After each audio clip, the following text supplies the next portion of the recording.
ہم صرف اس مہم کے ذریعے نشے کے کاروبار پہ روک نہیں لگا رہے، بلکہ ہمارا مقصد یہ بھی ہے، انسانیت بچاؤ سنگھرش سمیتی کا مقصد، حاجی خالد کا، عمران بھائی کا اور اس شہر کی پوری بیدار عوام کا مقصد یہ بھی ہے کہ جو لوگ نشہ کر کے اپنی زندگی برباد کر چکے ہیں، ہم ان کو میڈیکل کیمپ کے ذریعے ان کو ریلیف دلانے کا کام کریں گے، ان کی مدد کریں گے، ان کو نشہ چھڑوانے کا کام کریں گے. صرف جذبات میں ہم نشے کے مخالف آ گئے یا اس میں حاجی خالد کا یا کسی ذمہ دار کا کوئی پولیٹیکل بینیفٹ ہے، ایسا نہیں ہے.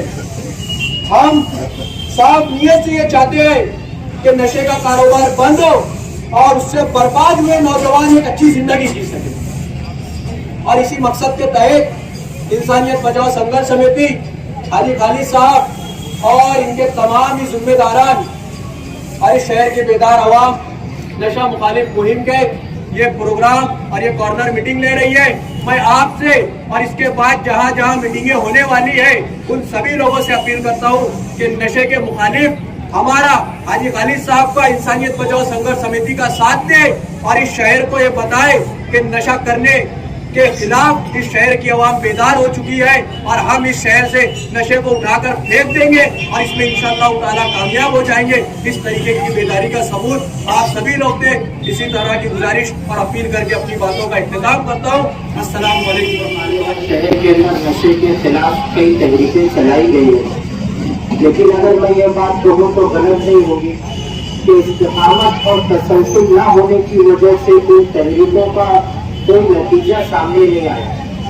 حضرت عائشہ رضی اللہ تعالیٰ عنہا کا قول تھا کہ کسی تحریک کے اندر اگر استقامت اور تسلسل ہو، دیر صحیح لیکن اس کا نتیجہ کارگر ہمارے سامنے آتا ہے. کسی شاعر نے کہا تھا، اب اسے دیکھوں تو آنکھوں پر یقین آتا نہیں، اب اسے دیکھوں تو آنکھوں پر یقین آتا نہیں، وقت اس کے جسم کا سب سنگ مرمر پی گیا، میں قدر میں کس نے کتنی پی خدا جانے، مگر میں قدر تو میری بستی کے کئی گھر پی گیا. آج ہمارے گاؤں شہر کے حالات ایسے ہیں. ابھی مجھ سے پہلے کچھ مقررین نے یہ بات کی طرف نشان نہیں کی کہ سرپرست حضرات سے گزارش کی ہے کہ وہ اپنی اولاد کی صحبتوں کے اوپر متوجہ ہو. میں آپ کو ایک بات بتاتا ہوں، صحابہ کرام رضوان اللہ تعالی علیہم اجمعین کو شرف صحابیت صحبت کی بنیاد پر عطا ہوا ہے.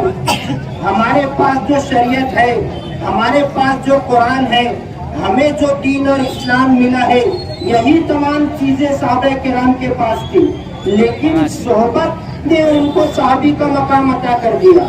سرکار دو عالم صلی اللہ علیہ وسلم کی صحبت اتنی پاک صحبت کا اثر پڑا تھا کہ قرآن نے یہ کہا ہے، رضی اللہ تعالی عنہ ورضوہ اجمعین، اللہ آپ سے راضی ہو گیا، کبھی ناراض نہیں ہوگا. ہماری شریعت نے نشے کو حرام کیا ہے. وقال النبی صلی اللہ علیہ وسلم کل مسکر حرام او کما قال علیہ الصلوۃ والسلام. اللہ کے نبی نے ارشاد فرمایا، ہر نشہ اور چیز مذہب اسلام میں حرام ہے.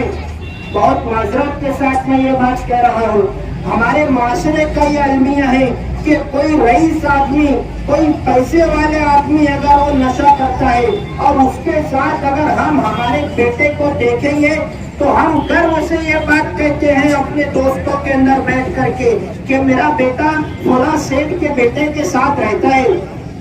محسن نقوی پاکستان کا ایک شاعر تھا، اس نے کہا تھا، جس کے آنگن میں امیری کے شجر لگتے ہیں اس کے ہر عیب زمانے کو ہنر لگتے ہیں. اور اگر کوئی غریب آدمی نشہ کرتا ہے، ہم اگر اس کے ساتھ ہماری اولاد کو دیکھیں گے تو گھر آنے کے بعد ہم ہماری اولاد سے کہتے ہیں کہ آپ دوبارہ اس کے ساتھ مت دکھنا، وہ نشہ کرتا ہے. محسن نقوی نے کہا تھا، جس کے آنگن میں غریبی کا شجر ہو محسن، اس کی ہر بات زمانے کو بری لگتی ہے. آج پیش کی معذرت کے ساتھ میں یہ بات کہہ رہا ہوں، ہم ایک ایسے معاشرے کے اندر سانس لیتے ہیں کہ اگر کوئی آدمی یہ بری عادت سے ہٹ کر کے اپنی ماضی کی زندگی کے اندر اچھی زندگی اگر وہ گزارنا چاہے تو لوگ اس کو وہاں پر بھی تانا کشی کرتے ہیں. ظاہر بات ہے عیب سے پاک اللہ کی ذات ہے. اگر بے عیب چاہو تو فرشتوں سے نباہ کر لو. میں آدم ذات ہوں محسن, مجھے انسان ہی رہنے دو. غلطیاں انسان سے ہی ہوتی ہے. حضرت آدم علیہ السلام کی غلطی کی وجہ سے یہ دنیا وجود میں آئی ہے. قرآن نے منع کیا تھا وَلَا تَقْرَبَا هَذِهِ الشَّجَرَةَ فَتَكُونَ مِنَ الظَّالِمِينَ. وَلَا تَقْرَبَا, قریب بھی مت جانا, هَذِهِ الشَّجَرَةَ, اس درخت کے, فَلَا تَكُونَنَّ مِنَ الظَّالِمِينَ, ورنہ اپنے آپ پر ظلم کرنے والوں میں سے شمار کیے جاؤ گے. آدم علیہ السلام اس درخت کے قریب جانے کی تو بہت دور کی بات, اتنے قریب چلے گئے اس درخت کا پھل کھا لیا. اللہ نے آسمانی دنیا سے اٹھا کر کے زمین کے اوپر بھیج دیا. منیر نیازی نے کہا تھا غم کی بارش نے بھی تیرے نقش کو دھویا نہیں, میں نے تجھ کو کھو دیا تو نے مجھے کھویا نہیں. نیند کا ہلکا گلابی سا خمار آنکھوں میں تھا, یوں لگا جیسے وہ شب کو دیر تک سویا نہیں. جرم آدم نے کیا تھا نسل آدم کو سزا, کاٹتا ہوں زندگی بھر میں نے جو گویا نہیں. غلطیاں انسان سے ہوتی ہیں.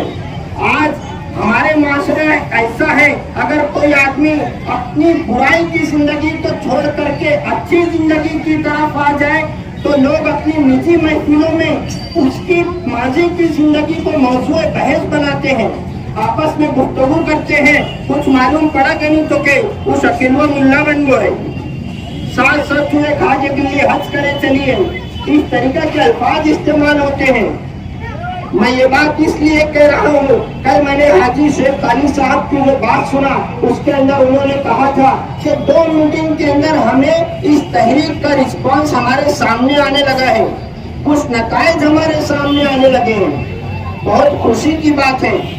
تو اس طریقے سے ہمیں دھیان دینا چاہیے. اگر کوئی آدمی ماضی کی زندگی چھوڑ کر کے, اجل حسن والے نے اپنی تفصیل کے ساتھ بہت مختصر اور جامع وقت میں اپنی بات رکھی ہے, ایسے لوگوں کو سماج اور معاشرے میں عزت کی نظر سے دیکھنا چاہیے. ان کو اپنی نجی محفلوں میں نگیٹو موضوع بنا کر کے نہیں دیکھنا چاہیے. غلطیاں انسان سے ہوتی ہیں, انسان غلطی کا مجسم اور پتلا ہے. میں حاجی شیخ علی صاحب سے گزارش کروں گا کہ اس تحریک کو استقامت اور تسلسل کے ساتھ آگے لے کر کے چلا جائے. کل میں نے یہ دیکھا کہ حاجی صاحب ہاتھ جوڑ کر کے گزارش کر رہے تھے کہ شہر کی تمام ہی سیاسی, سماجی, دینی, ملی تنظیم رفائی لوگوں سے گزارش کی ہے کہ میرا ساتھ دیجیے. سب کا کام ہے ساتھ دینا. آج اگر میں یہ سوچوں گا کہ میرے گھر میں کوئی نشہ نہیں کرتا ہے, لیکن ہو سکتا ہے یہ آگ اگر چلی ہے تو سب کے گھر اس کی لپیٹ میں آ سکتے ہیں.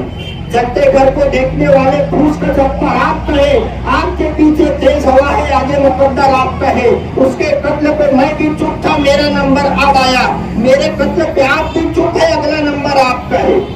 اس طریقے سے ہم سب کو ساتھ میں مل کر کے چلنا چاہیے. حاجی شیخ علی صاحب سے گزارش کروں گا کہ آپ تعداد مت دیکھیے, آپ کے ساتھ کون ہے کون نہیں ہے, آپ کے ساتھ پورا شہر کھڑا ہے. جنگ میں یہ نشے کے خلاف ہم جنگ کرنے کے لیے نکلے ہیں, اور میں یہ پیغام دینا چاہتا ہوں کہ جنگ میں کاغذی افراد سے کیا ہوتا ہے, حوصلے لڑتے ہیں تعداد سے کیا ہوتا ہے. ہم یہ مشن لے کر کے آگے بھی چلیں گے. اللہ رب العالمین کی ذات سے امید ہے اللہ ہمیں کامیابی عطا کرے گا. شہر کا تعاون ہے, شہر کے تمام ہی لوگوں کا ہمیں تعاون حاصل ہوگا. اللہ رب العالمین ہمیں اس کام کے اندر کامیابی عطا کرے گا.